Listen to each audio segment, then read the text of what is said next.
O homem teria chegado à escola municipal Tássio da Silveira e começou a atirar. Um ataque hoje em 2 escolas do interior do Espírito Santo deixou 3 mortos e pelo menos 11 4 feridos. pessoas foram feridas, sendo 3 professoras e um O aluno. atirador entrou na escola estadual Helena Colodi, que fica em Cambé, no interior do Paraná, e fez vários disparos. São muitos fatores, a gente fala que é um evento multifatorial, não foi de uma hora para outra, né? Tem um crescendo nesse tipo de evento, com intervalos mínimos no começo e depois um atrás do outro. Certamente elas têm influência tanto de grupos organizados que estimulam isso a gente, né, conseguiu esse diagnóstico aí por meio de inteligência e organizações, mas também esse aumento do discurso de violência, do discurso de ódio na internet, ou de você ter grupos que estimulam isso, que ensinam a fazer. Eles querem, absurdamente, marcar a vitória como agressores, como pessoas que deixaram, entre aspas, um legado, mas é um legado de ódio, eles vão ter vergonha disso. A pandemia, as tragédias, os eventos disruptivos, né, que a gente vive, sim, eles são sempre um apelo para que a gente olhe o que está acontecendo, né, psicossocialmente. O que nós precisamos é pegar, extrair também um pouco disso para darmos atenção a um psiquismo que por tanto tempo ele foi negado.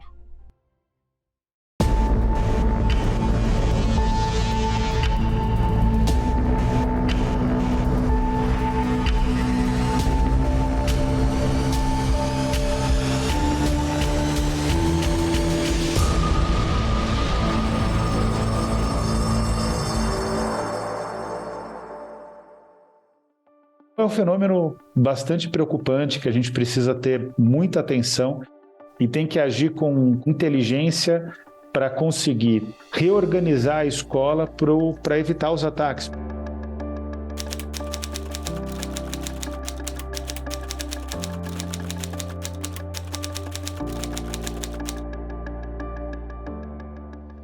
É interessante observar, são 25 ataques na história do Brasil que resultaram em óbitos, tanto dos agressores como também das vítimas. Só 2 ataques exclusivamente em Santa Catarina não foram perpetrados por ex-membros da comunidade escolar, ex-alunos ou alunos da comunidade escolar. Então também se trata de um fenômeno que é um fenômeno novo de ataque às escolas que precisa ser observado. Aliás, ele nem é tão novo assim, mas nunca o Brasil tinha tido coragem de assumir que se tratava de uma violência contra as escolas. O nosso estudo, ele abrange esses ataques que têm um planejamento, essa intencionalidade, né?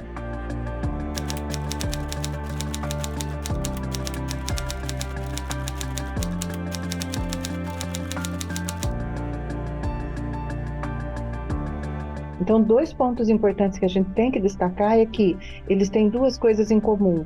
É que essa questão de terem sofrido, a escola é um palco de sofrimento para eles, e também eles têm esse envolvimento com subcomunidades extremistas. É porque quando você faz parte de uma comunidade dessas, é necessário que você pegue dicas, eles incentivam, eles traçam estratégias, eles comentam como foi um, como foi outro. Então, eles estudam os outros ataques e fazem, sim, uma repetição daquilo, né? É uma imitação. Nós somos uma espécie que estamos em evolução e, portanto, nós estamos nos aperfeiçoando.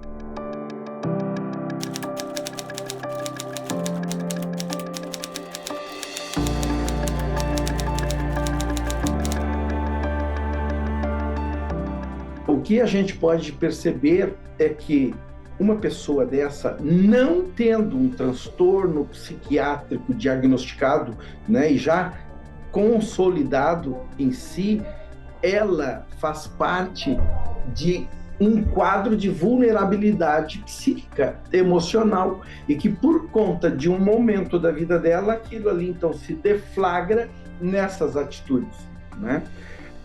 Um outro aspecto que podemos pensar é que, em média, 25% da população tem um cérebro e tem uma propensão psicótica, que necessariamente não vai ser o esquizofrênico, não é dele que estou falando, é um cérebro pré-psicótico em que ele se vincula a questões rígidas, a questões fundamentalistas e de fanatismos. Eles estão muito mais vulneráveis a, no momento da vida, entrarem dentro de um tipo de crença que ele se associa e ele se sente pertencendo por causa dessa fenda psicológica e emocional que ele trouxe na vida dele, né? E que nós não percebemos.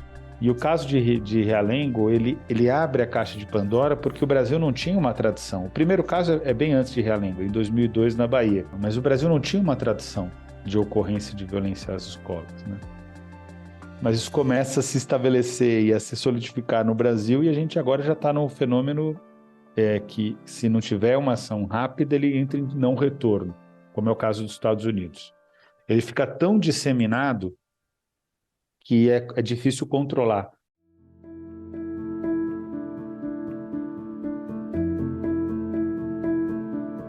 Aí eu fico muito triste, sabe? Porque só quem passa sabe.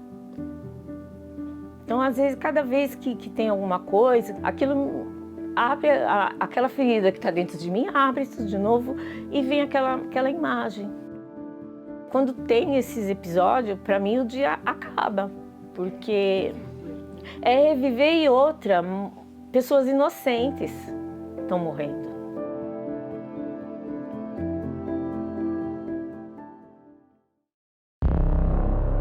Os atiradores entraram e começaram a disparar dentro da escola estadual Raul Brasil, em Suzano, na Grande São Paulo. Parecia bombinha, mas depois que pareceu mais barulho assim, falei, não é bomba, é tiro.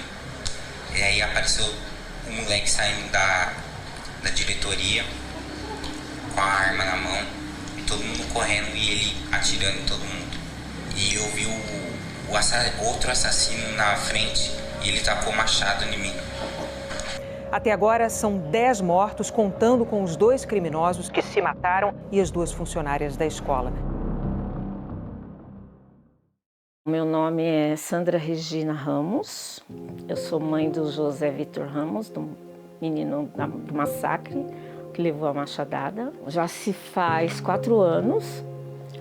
Porém, as minhas lembranças, para mim, é como se fosse hoje. O José Vitor tinha acabado de fazer 18 anos, uma semana antes. Era na hora do intervalo deles, né? E ele me conta que ouviu bombinha. Ele achou que era bombinha, os tiros. Só que aí ele viu que não. Aí ele estava com a namorada, ele correu para um lado e a namorada para outro. Aí ele correu para o hospital, que era bem próximo. É uma quadra. Ele falou, mãe, eu não sei como eu consegui correr, acho que deu 1 minuto para eu estar no hospital. Aí eu lembro que eu cheguei lá, mãe, e falei, vai vir muita gente ferida ainda para os enfermeiros.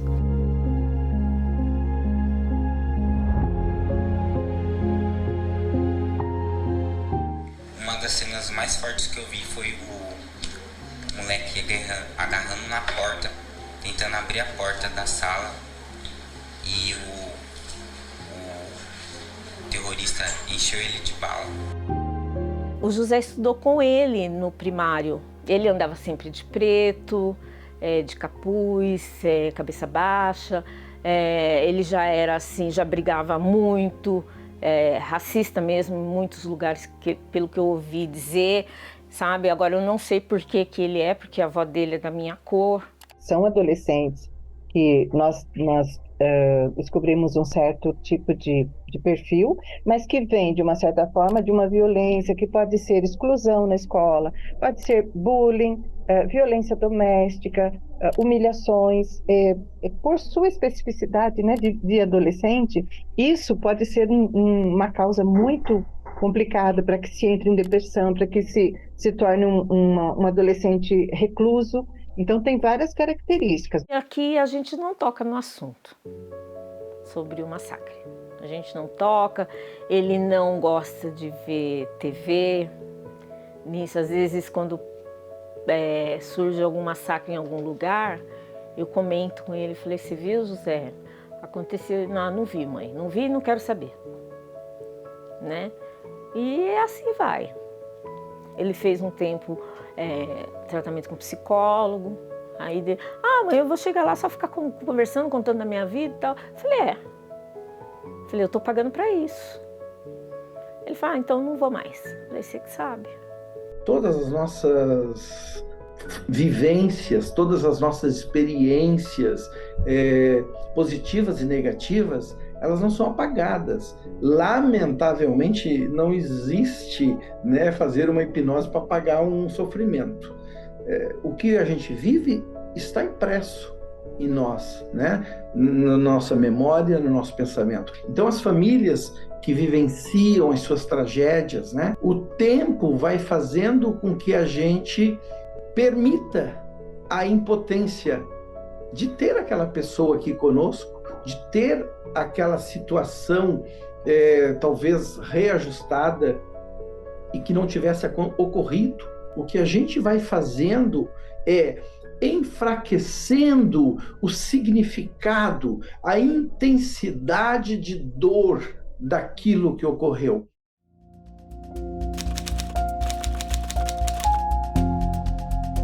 Eles foram cada vez mais empurrados para esse mundo virtual, esse mergulho nos jogos online, e com isso vem a questão dos chats, né, que são aplicativos que se usam dentro desses jogos. Ele consegue, através desses chats, conversar com pessoas que ele não conversa no mundo real, né, mas ali ele se sente acolhido, porque ele acaba colocando nessas conversas e nesses jogos violentos o que ele traz dentro de si, né? Uns preconceitos, discursos de ódio, né? Contra meninas, contra minorias sociais, a gente fala. E essas pessoas que já fazem parte desse mundo virtual, desses chats que utilizam para fazer esse aliciamento, o acolhem nessa sua fragilidade, nessa vontade de ser reconhecido, de ser acolhido, e ali naquele grupo que ele é convidado a participar dessas comunidades de subculturas extremistas, ele encontra, sim, um pertencimento. Nós não estamos dizendo aqui que nem os jogos e nem o Discord é responsável por isso, mas eles são, sim, um meio,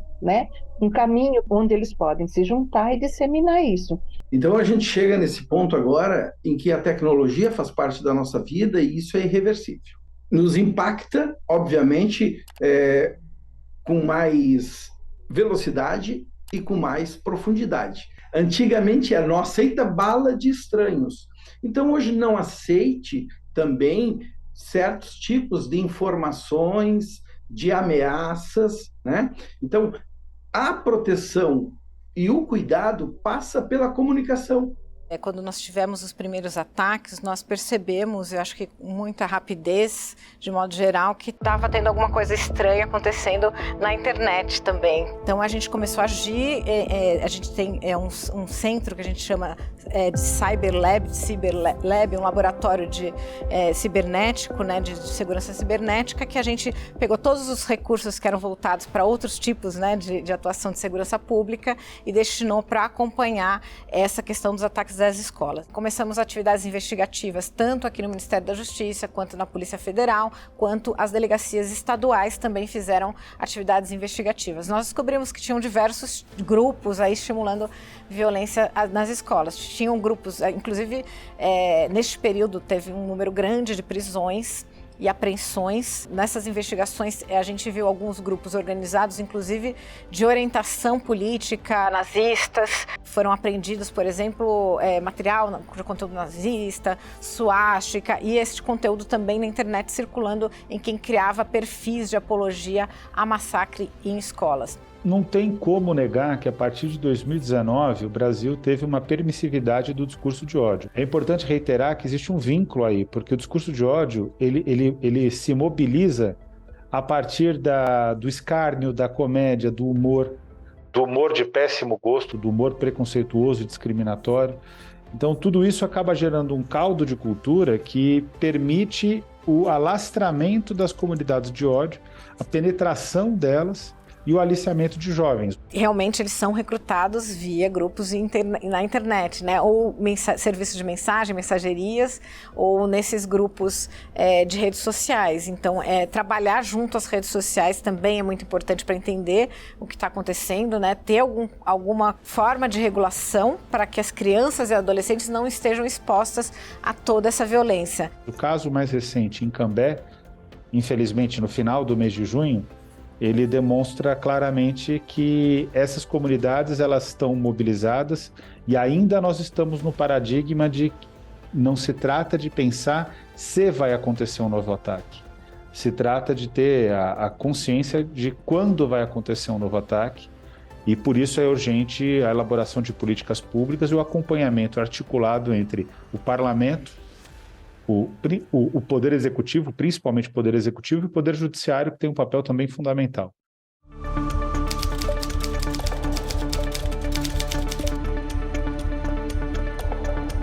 Essa atuação, ela também começou em conjunto com os estados. Nós fizemos uma primeira reunião com as delegacias de crimes cibernéticos de todos os estados. Então, a gente criou uma rede de comunicação. Então, tinha uma rede tanto de inteligência para acompanhar esses movimentos, e aí essa rede foi crescendo e realmente foi uma operação absolutamente coordenada. Eu sempre falo que é o pacto federativo funcionando. Nós criamos também, a partir desse dia, né, dessa primeira reunião, que foi após, né, um dia após o segundo ataque em escola, é um canal de denúncias para centralizar as denúncias no Ministério da Justiça. A gente chegou a receber no pico da crise cerca de 30 mil denúncias. Olhamos todas as denúncias, classificamos por risco, separamos o que era uma denúncia única por meio desse sistema, né, no sentido e chegamos a apurar 8 mil denúncias. É um número enorme, porque a gente está falando de 2 semanas, praticamente, que foi essa apuração de denúncias. Ele continua funcionando e foi feito em parceria com a SaferNet, que é uma organização não governamental que já trabalha e tem expertise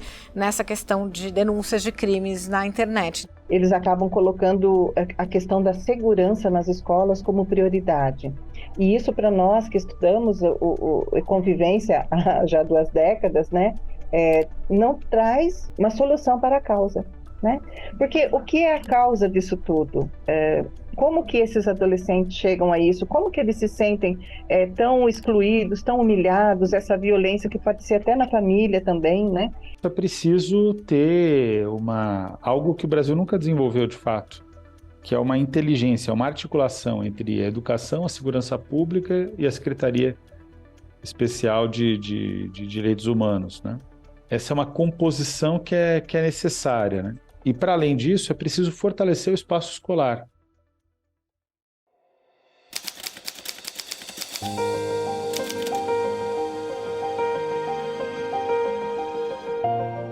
O Conviva surgiu na pandemia, que todos ficaram em casa e teve um número alto de ansiedade, depressão. Então, a Secretaria lançou o programa Conviva. A gente tem o combate ao bullying, ao racismo, fazer o aluno entender nesse mundo que nós temos a diversidade entre eles. Tivemos algumas práticas de justiça restaurativa, né? A gente usa de uma linguagem apaziguadora, de fazer com que os alunos conversem entre eles, coloquem as suas razões, para que um possa raciocinar a partir do ponto de vista do outro. É uma forma de fazer eles refletirem sobre a violência, de forma a perceber que a violência é inútil na hora de resolver o conflito. A ideia é que eles resolvam o conflito de uma forma pacífica, né? Qual é o seu pensamento sobre o bullying? O que você acha sobre isso? Que o bullying ele é muito errado e a pessoa que fez isso, ela não tem coração, né? Meu nome é Miguel Batista, de Figueiredo, e eu sou acolhedor da Escola Dom Cavalcante. A gente acolhe os alunos, se tem algum conflito ou algum problema assim na escola, eu ajudo a procurar saber o que aconteceu e ajudo a solução. Aqui a escola é bem junta, é bem social a escola, a gente tem muitas conversas e nunca rola violência, mas quando rola a gente procura a solução numa simples conversa mesmo. Para a gente conseguir identificar alunos com potencial de violência, a gente trabalha com um acolhimento. O aluno, quando ele é acolhido assim que ele chega, ele se sente pertencente, ele diminui o seu grau, né, de violência, porque quando você está num ambiente que você gosta, é muito mais fácil de você se adaptar. Nós temos a tutoria aqui na escola. A tutoria, cada professor tem um aluno tutor. Então, o aluno escolhe o professor que quer que seja seu tutor. Esse professor, ele sempre tem uma conversa, uma vez na semana, 2 vezes no mês, 3 vezes no mês, ele tem uma conversa com esse aluno. Como é que eu me aproximo do aluno? Não é perguntando se você está bem, porque ele não me conhece. É colocando uma música, é falando sobre outro assunto. O que você gostaria de ouvir? Né? O que você me traz hoje? Como é que você está? Às vezes eles não querem falar. Então, através de uma música, através de um artesanato, não começo logo com matéria, eu vou me aproximando. Os professores trabalham bastante, né? Principalmente protagonismo juvenil, projeto de vida, sobre os sonhos dos alunos. E nesses trabalhos também trabalham os sentimentos, a identificação de quem ele é, como ele se sente, como ele se relaciona com a escola, com a casa, com a vida, com a comunidade. Então, esses momentos de reflexão são importantíssimos, porque são trabalhos de autoconhecimento. Quanto mais o aluno se conhece, quanto mais ele se sente pertencente, mais ele consegue lidar com os seus sentimentos. Vai me ajudar na questão de, para mim, ser muito social, entende? Como, conversar com as pessoas bem melhor do que eu era antes. Se tiver algum conflito, eu poder ajudar o próximo e o próximo me ajudar, que eu incentivo e faço a minha parte.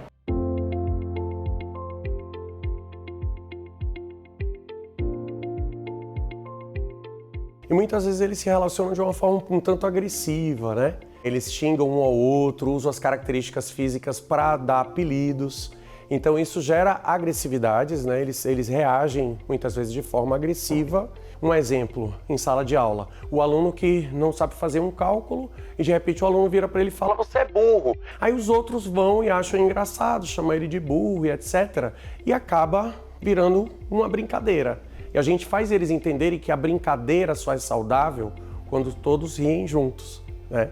Senão fica a agressão aí, né? A pessoa atribui a si o rótulo de burro e isso vai trabalhar de forma negativa com a sua autoestima. Caso a gente identifique um problema de violência, porque acontece, né? Os alunos brigam entre eles, têm algumas pendências, algumas queixas, é ouvir. A escuta é extremamente importante para o adulto que está tentando intermediar aquela relação. Então, você tem que ouvir o aluno, sentir o porquê de algumas ações que ele faz, tentar entender e também levar à reflexão. E há casos que as famílias precisam ser chamadas, que nós já tivemos aqui. E a própria família precisa saber as habilidades do aluno. Porque, em geral, esse aluno é tão hostilizado desde já no seu lar, que aqui na escola ele vem achando que também vai ser recebido dessa maneira. E quando ele vê que não é recebido dessa maneira, isso se quebra. Às vezes, quando rola uma agressão, a gente percebe que os alunos próprios, eles se defendem entre si. Eles falam: "Não fala assim com ele", ou "isso está errado", ou então chamam a gente para que a gente possa passar as orientações mais adequadas em relação ao comportamento, né? Em relação a esse relacionamento.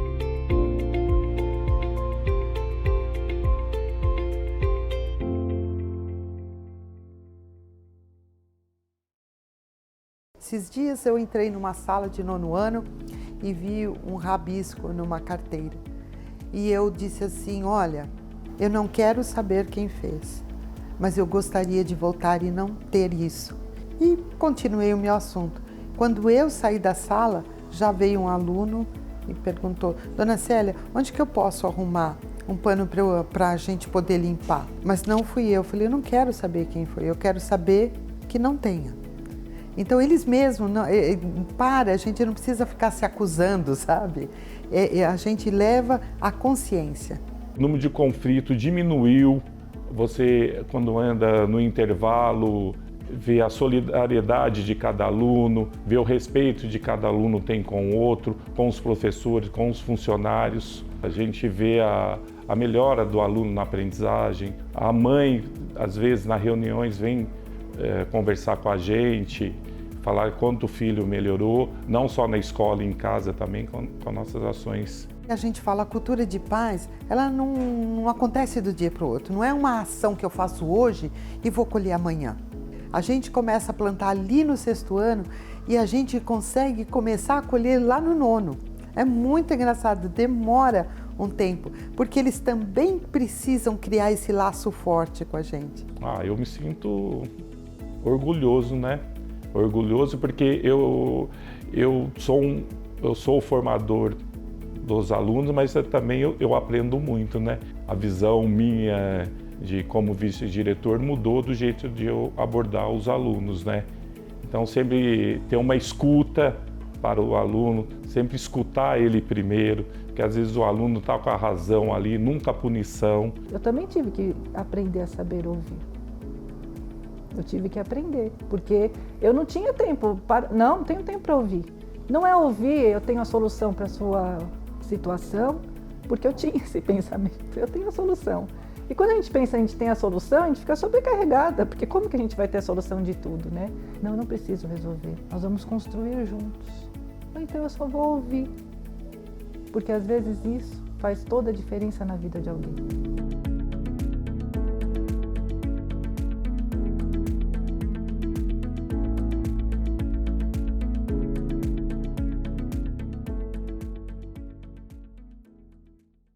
E é claro, então, que a gente precisa de investimentos num programa como esse, mas que abranja todas essas áreas, né? Não adianta nós colocarmos um programa de convivência e não inserirmos o pessoal de saúde, o pessoal do Conselho Tutelar, que geralmente não tem uma formação específica para acolher esses adolescentes. É importante dizer que os pais têm que assumir uma posição. Não adianta eles considerarem que, é claro, a gente sabe que eu sou pai, inclusive, a gente tem uma vida extenuante, não dá para acompanhar tudo, mas precisa, de alguma maneira, encontrar tempo para acompanhar o que os filhos fazem na internet, especialmente na faixa etária dos 12 até os 17, 18 anos. Essa é uma faixa etária crítica. É preciso observar o comportamento deles. Se o jovem, o adolescente ou o jovem começarem a ter um comportamento pautado na misoginia, no racismo, o sinal é amarelo indo para o vermelho. Acima de qualquer coisa, muita conversa dentro de casa, sabe? A gente se atentar mais às coisas, mesmo que sejam pequenas coisas. Eu acho que hoje os pais trabalham muito para dar o melhor para o seu filho e esquece que tem um filho, um ser humano, que precisa de ouvir muita coisa.